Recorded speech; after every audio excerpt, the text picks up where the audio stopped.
Gente hermosa, ¿cómo están? Espero de todo corazón que se encuentren muy bien, que este día sea lo más ligero posible y que todo lo que ustedes se propongan, no solo hoy, sino siempre, se realice de la mejor manera. En este día estoy aquí con ustedes para compartir algo más de mí, de mi historia personal y que también está relacionado con el tema del acoso laboral.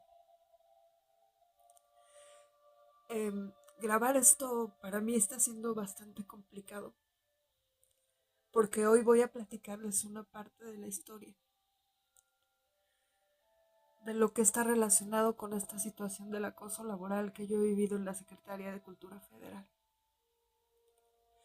Es una parte de la herida que todavía no he podido sanar y ustedes, por favor, les pido, me disculpen, porque en esta ocasión realmente sí va a ser muy difícil para mí que no llore. Y fíjense que realmente a mí no me gusta de ninguna forma que me vean llorar. Pero esto lo quiero hablar porque necesito hacerlo. Y porque, en verdad, quisiera que el mensaje que voy a dar le sirva a alguien más para poder evitar que cosas como las que a mí me han estado pasando sucedan en otras partes.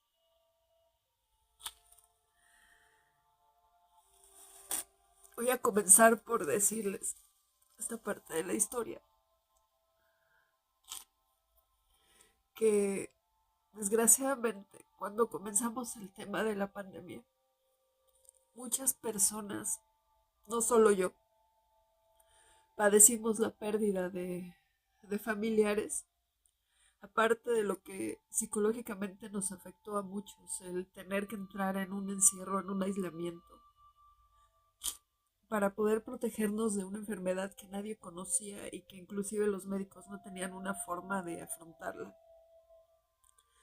Al principio de la pandemia se perdieron muchas vidas, tanto por el virus como de profesionales de la salud que estaban al tanto de nosotros, para ayudarnos y para tratar de, pues, evitar que siguieran perdiéndose más vidas. En la Secretaría de Cultura Federal a nosotros nos dieron pues un lineamiento que venía desde la Presidencia de la República, donde nos daban una autorización para poder trabajar a distancia, para poder trabajar en casa. Se hicieron diferentes oficios y pues con esta situación, lo que fue en el mes de marzo de 2020, los empleados de la Secretaría de Cultura Federal que asistíamos de forma presencial, tuvimos que abandonar físicamente las oficinas para resguardar nuestra seguridad. En esa época yo vivía con mi papá y con mi hermano. Quiero decirles que al principio yo era de las personas que no creía mucho en eso, porque alguna vez nos comentaron de una epidemia que fue, creo que influenza o algo así, la H1N1. Y no quiero ser irresponsable en lo que voy a decir, pero así fue para mí en ese entonces cuando fue lo de esta influenza H1N1. Yo realmente no creía mucho en eso, no sabía si algo estaba pasando. Era un poquito renuente a usar pues el cubrebocas, sin embargo lo hice y en ese tiempo también cuando la Secretaría de Cultura antes era Conaculta, pues nos pidieron que nos recluyéramos unos días, pero afortunadamente esto no fue como lo que sucedió con el COVID-19.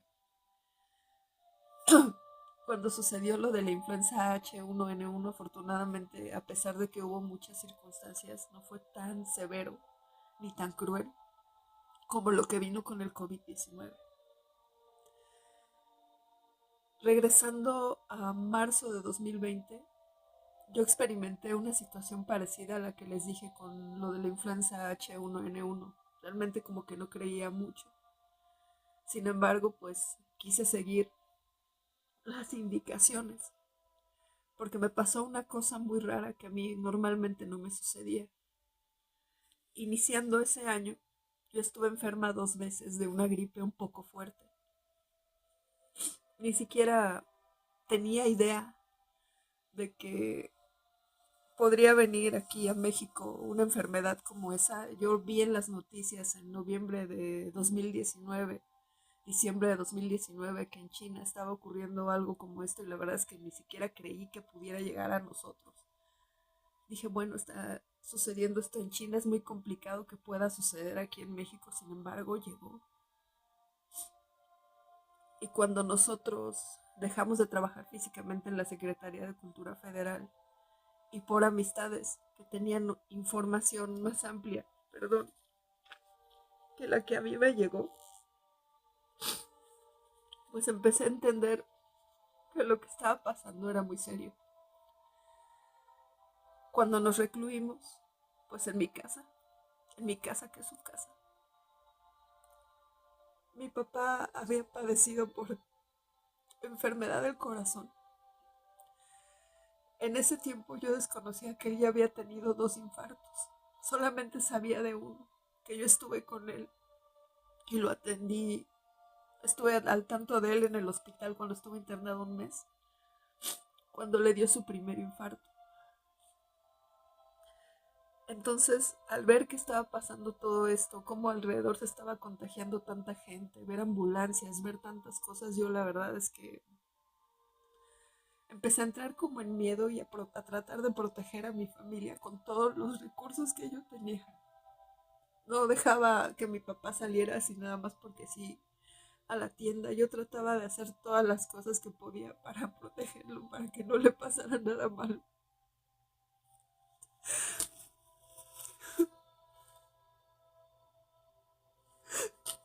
Me esforcé como no tienen una idea. Y a veces él se enojaba conmigo y me decía que estaba exagerando mucho. Pero yo tenía miedo de perderlo. Yo sentía que si esa enfermedad entraba a mi casa, sí lo iba a perder. Y tenía miedo porque era pues mi familia, él era mi familia, mi hermano era mi familia. Eran las personas que estaban conmigo, mi única familia.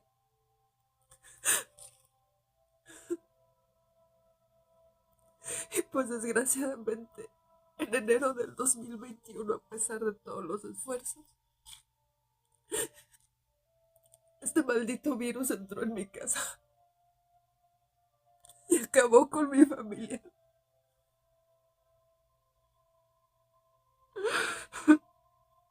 Acabó con lo más valioso que yo tenía, con la gente que más amaba, con lo único que tenía.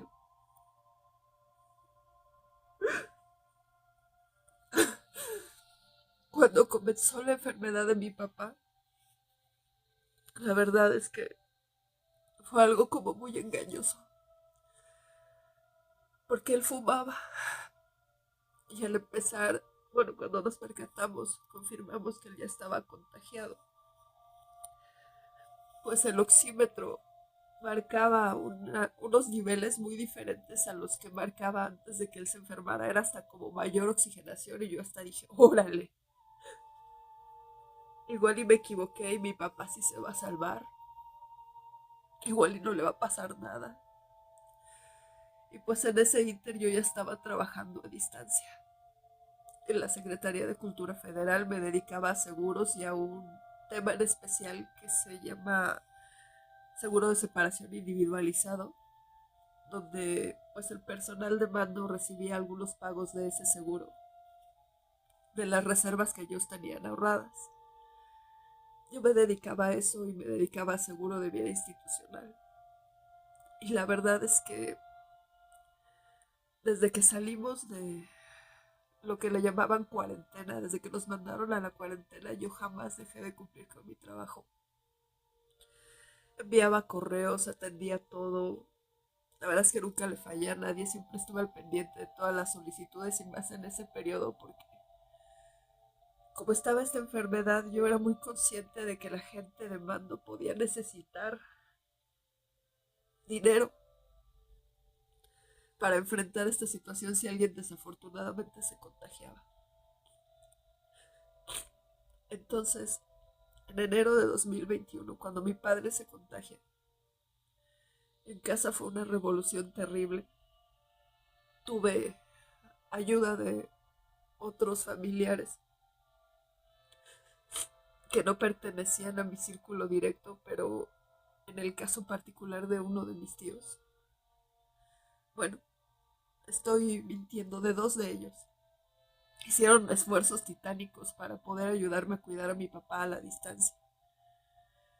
Fue la época donde no había oxígeno en ningún lado. Fue la época donde más muertos estaba habiendo. Y la época en la que sacaban a la gente en cápsulas y la llevaban al hospital.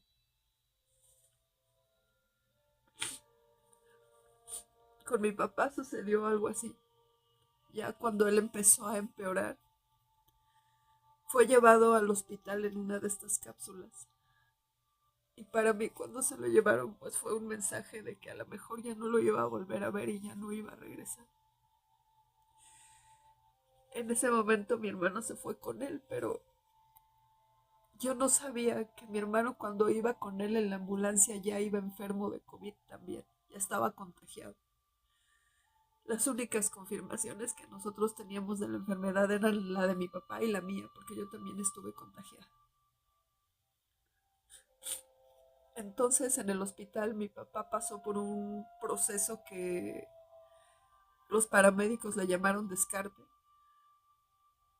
donde lo vieron en la cápsula y todo, pero dijeron que prácticamente no se podía hacer nada por él y que la mejor solución o lo mejor para él era pues acabar en su casa por la cantidad de fallecimientos que había en los hospitales en ese tiempo. Y pues en esta parte se decide devolver a mi papá a casa con nosotros, con mi hermano y conmigo. Y así sucedió. Mi papá regresó a casa. Regresó con nosotros.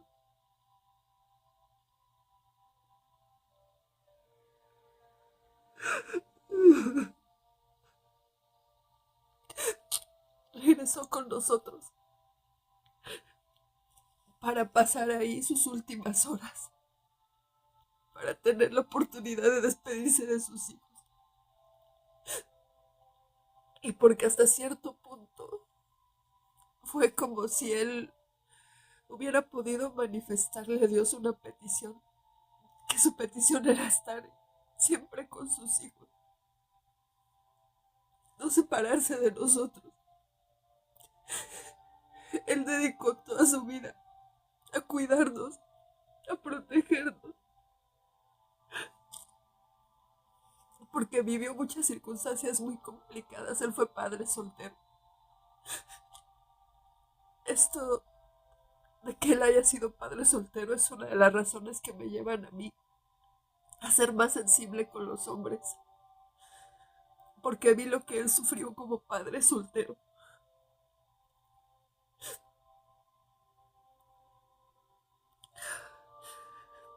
Entonces, volviendo al tema de la enfermedad de mi papá, cuando él regresa aquí a la casa, yo lo vi padecer. Me llevaron los tanques de oxígeno. Estando enferma, yo también me tocó cargar los tanques de oxígeno grandes, tratar de hacer todo lo posible, tratar de que comiera, pero él empezó a dejar de responder, empezó a empeorar su enfermedad, hasta que llegó un momento en el que él agarra y me dice, ¿sabes qué? Tengo mucho sueño, me siento mal, tengo mucho sueño, me voy a dormir. Mi hermano estaba con nosotros en ese momento y yo me percaté de que de que ya era el último momento, lo sentí.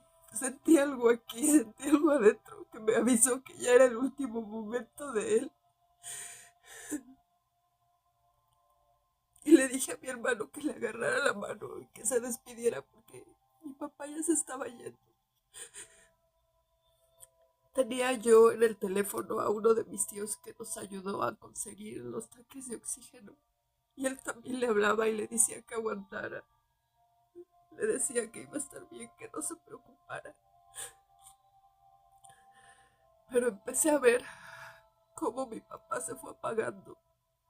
Le dio un infarto. Vi su dolor. Vi los oxímetros que le ponían sus deditos, cómo fueron bajando, cómo se le fue acabando el aire. Y cómo finalmente él solamente levantó la mirada, alzó su manita, buscando la mía. Le di la mano y lo vi.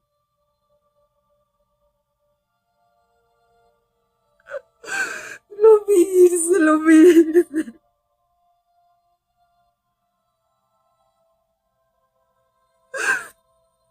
Lo vi dejar su vida, lo vi dejar todo. Lo sentí, lo sentí.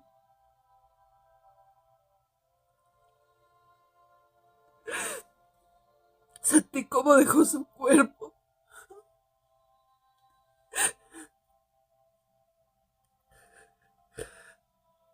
Mi hermano no creía que mi papá estaba muriendo y me dijo, no, no es cierto, no.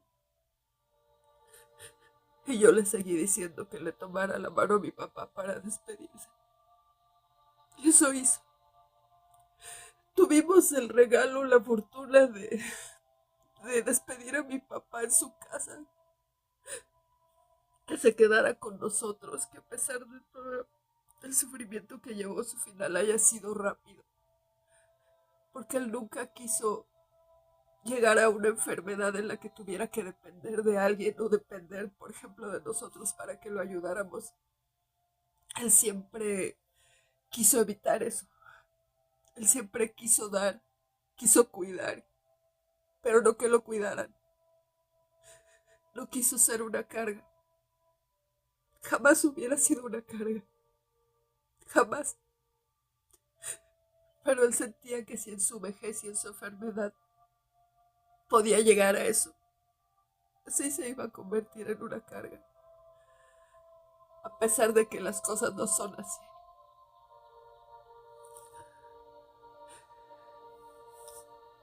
Después de que él fallece, me toca hablar con él porque su cuerpecito quedó desacomodado. Platico con él así como si él todavía estuviera conmigo, como si estuviera dormido y le digo, oye papi, ¿me ayudas? Necesito acomodarte. Ayúdame a acomodarte. Y sentí como sus músculos, como su cuerpo se fueron aflojando para que yo pudiera acomodarlo en la cama y posteriormente se hiciera todo el proceso funerario para que él pudiera tener una sepultura digna. A las pocas horas de que esto pasa, veo a mi hermano raro y lo escucho como toser. Y le digo, ¿qué tienes?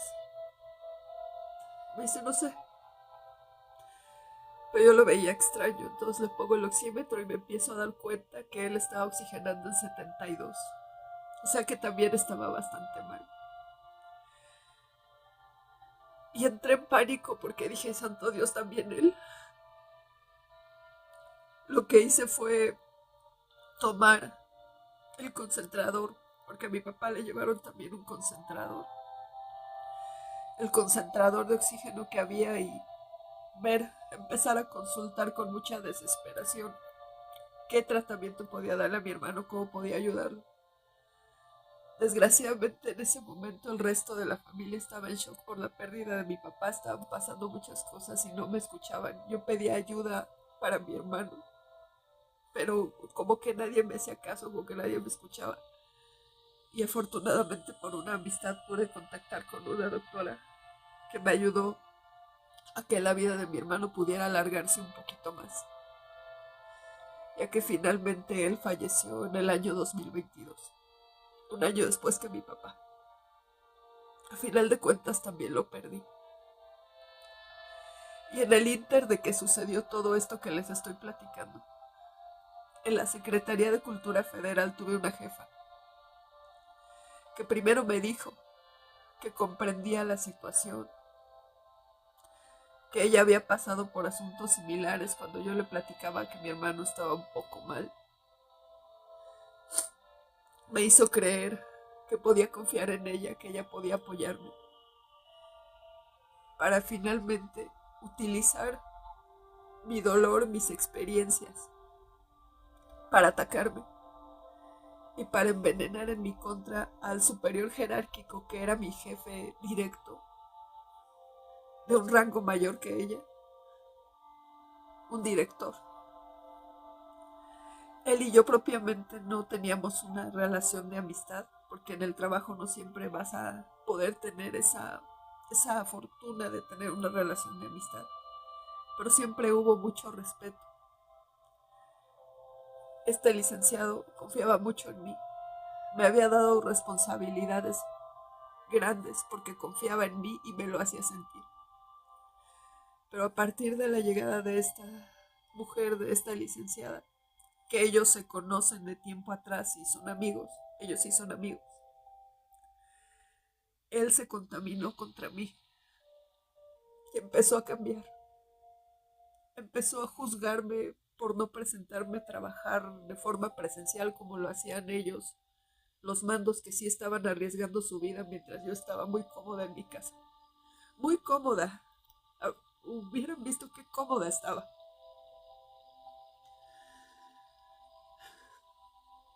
Después de las experiencias que yo tuve con el COVID, desarrollé mucho terror al virus. Era una persona que prácticamente sí exageraba. Me ponía 2 cubrebocas y una careta de plástico. Trataba de evitar el contacto físico. Y la verdad es que sí fui presionada, inclusive engañada, para presentarme a trabajar de forma física cuando yo ya había cumplido con todo lo que me correspondía. Trabajaba a distancia y siempre les cumplí, nunca les fallé. Pero a esta licenciada, su forma de pensar era que, pues si ellos estaban arriesgando su vida, pues el resto de la gente tenía que hacerlo también. Aunque nosotros tuviéramos autorizado pues el trabajo a distancia, el periodo de cuarentena y ciertas reglas cuando todavía no estábamos vacunados. De hecho, ella obligó a varios de mis compañeros sin vacunas a poner en riesgo sus vidas, a presentarse de forma, valga la redundancia, estar de forma presencial en la oficina, cuando estaban habiendo muchos contagios y gente irresponsable que inclusive hacía festejos. Teníamos gente de servicio social que se estaba presentando y desgraciadamente por estos chavitos que pues no le tomaban mucha seriedad al virus, hubo muchos contagios en el área y en el resto del inmueble, contagios que la dependencia ocultó y que cuando una servidora pues hizo las consultas y traté de que me informaran no los nombres de las personas, sino si había esas cantidades de contagios para confirmar la información y no arriesgarme a mí, ni arriesgar a mi hermano que seguía enfermo, pues simplemente me dijeron que no estaba pasando nada y ocultaron toda la información. Cuando pues desafortunadamente uno al trabajar en seguros, te vas dando cuenta de las personas que se fueron, de la cantidad de compañeros que perdimos. Unos contagiados fuera del trabajo y otros contagiados por asistir al trabajo de forma presencial cuando había una regla que permitía que tú pudieras trabajar a distancia. Y con lo que estoy diciendo, ojo, no estoy diciendo que se valiera no hacer nada o no atender el trabajo o que quisiera yo todas las condiciones de comodidad para la gente, porque no era así. Desde mi lado yo siempre insistí en que todos los que teníamos el privilegio de trabajar a distancia teníamos que responderle a nuestros jefes. Teníamos que estar siempre al pendiente de nuestros trabajos y no dejar de cumplir con ello. Eso siempre hice hincapié y así fue como yo lo llevé.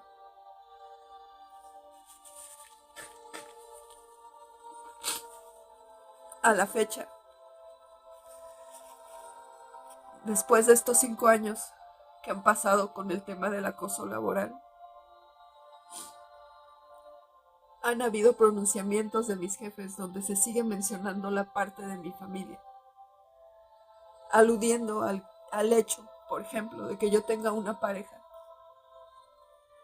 desconociendo esta situación y siempre haciendo hincapié pues en que no hay una familia en mi caso. A mí me han atacado mucho con eso. Me han atacado con mi reacción al COVID, con el trauma que yo tuve.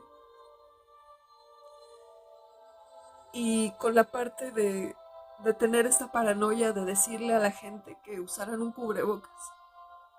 Yo puedo reconocer que mi forma tal vez no fue la correcta cuando yo lo pedía. La verdad es que nunca ofendí a nadie, nunca le falté al respeto a nadie.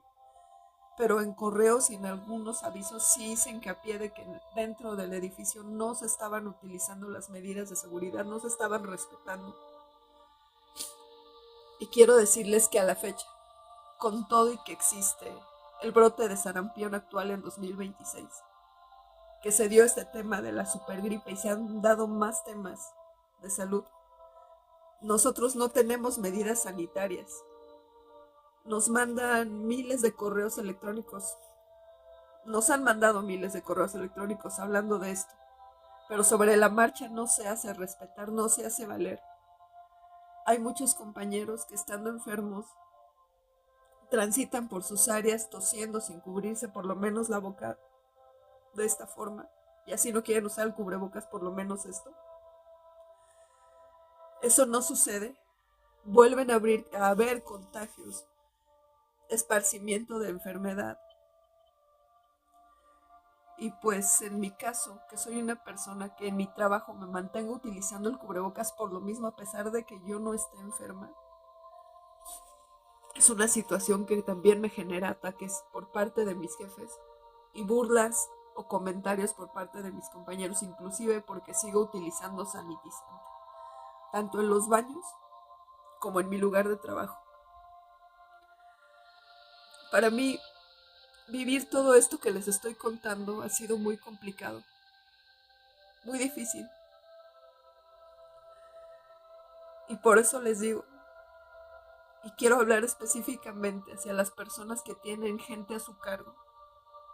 Por favor, no piensen que todas las personas estamos en el mismo costal de algunos otros que han cometido el error de no tener amor por su trabajo, de no ser responsables, porque no todos pensamos así. No siempre se dejen llevar por comentarios malintencionados y prejuicios de otras personas. Ustedes, por favor, abran su criterio y conozcan a la gente con base en su trabajo y con base en sus hechos. No dañen a las personas solo por algo que alguien les diga. Porque yo en lo particular, así como me ven, tengo 5 años soportando esto. Y mucha gente me dice, ¿por qué no simplemente dejas tu trabajo y te vas a otro lado y terminas con esto? Pero esa no es la forma. Huir como si tú fueras culpable, como si hubieras cometido un crimen, no es la forma. La forma real de arreglar un conflicto es hablando, teniendo un diálogo, buscando acuerdos, no lastimando a la gente como personas. Porque se vale diferir en un trabajo, se vale tener diferentes opiniones, discrepancias, pero no se vale traspasar una línea entre el ser humano y un desacuerdo laboral. Eso no es correcto. Gracias a las personas que se quedaron a ver este video y que me apoyaron, que me siguen apoyando, a todos los suscriptores que actualmente han estado llegando al canal. Los abrazo con mucho, mucho, mucho cariño. Gracias por permitirme compartirles esto. Deseo se encuentren bien. Que Dios me los bendiga mucho. Y si en algo que está en mis manos puedo apoyar, con gusto lo haré, porque sé lo que se siente. Cuídense, por favor. Hasta pronto.